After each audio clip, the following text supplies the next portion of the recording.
There's also a super here from Walt White that I think has got a lot of value. The cool thing about not having a PTR is that when a new expansion or raid fight comes, you know nothing. Patch day is always blind progression for everyone.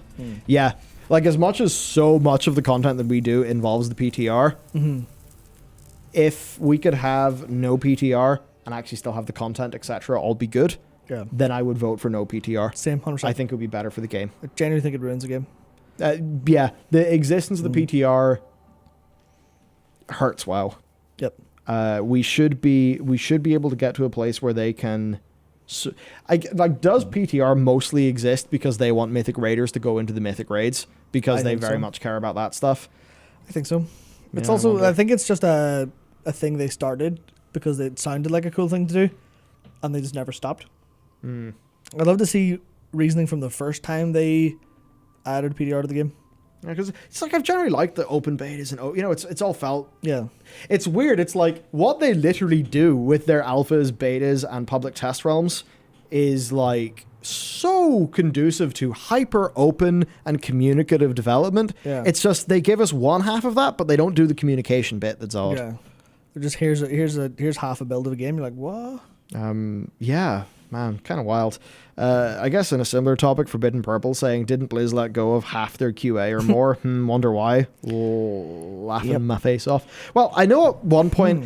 Okay, I remember somebody said this to me, and it was somebody who was like either... It was in and around Blizzard, but it was It was like maybe over a year ago, and I can't actually remember who it is.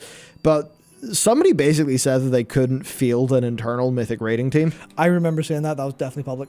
That was public. I'm pretty sure that was public because I remember seeing that written down. Yeah, and that blew my mind a bit. Yeah. Definitely blew my mind a bit. I don't know if it's the Blizzard don't have enough QA. I don't know. It certainly sometimes feels like it. Definitely feels like it. Either they don't have enough QA staff or their QA processes are bad. Yeah. Or not good enough. Hang on, what was it that... Was the IGN thing where we heard about it was like there was issues in QA and community to the point where developers would have to write patch notes? Yeah, that was the IGN report where they said that was because there's not enough support staff to do that stuff. Actual developers have to take time out of developing to do that.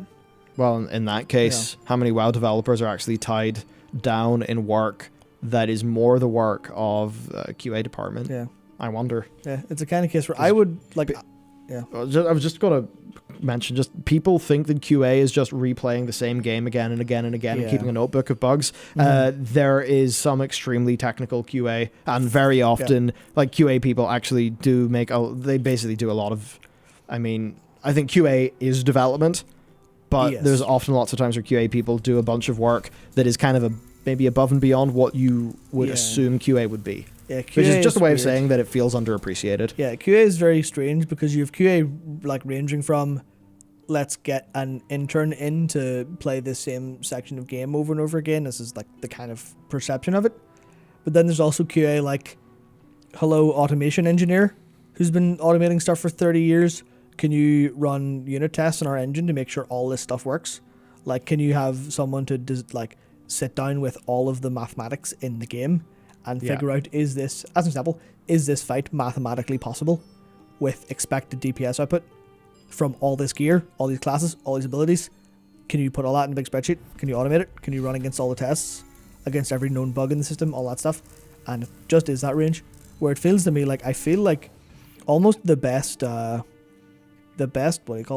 sort of layout for a team is probably having like almost like giving development teams in specific like groups and responsibilities a bunch of interns, not interns per se, but a bunch of like support staff individually to do that stuff.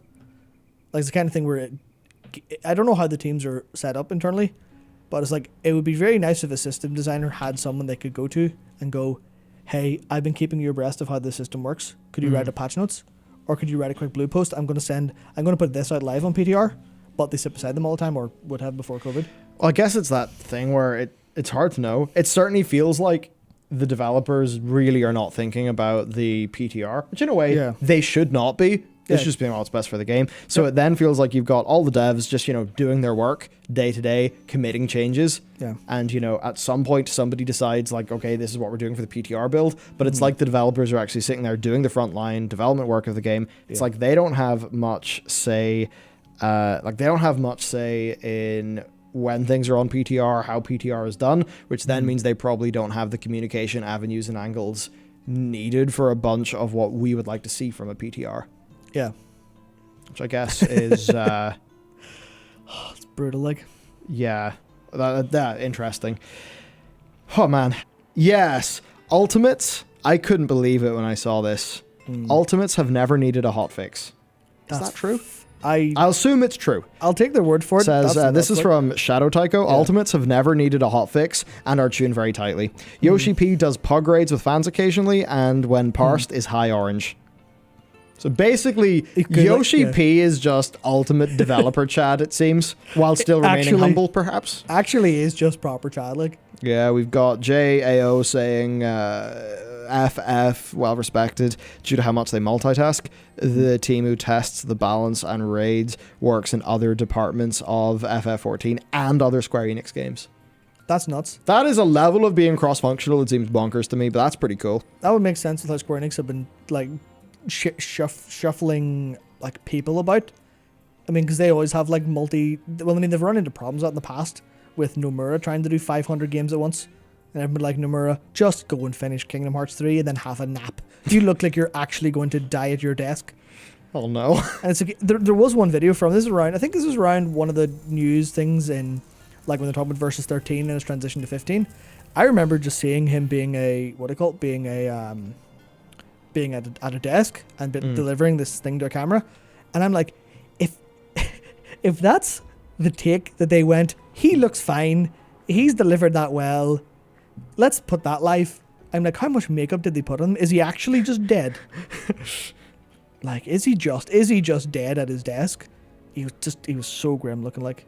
Oh man, he was so grim looking. But yeah, it's like I see all this stuff and then I'm like, Japanese developers, please take a nap. Please, Japanese bosses, please be nice to your workers, please. I mean, you like, as I said, I've seen all the through just multiple YouTube channels, like give you a little bit of an insight into the darker side.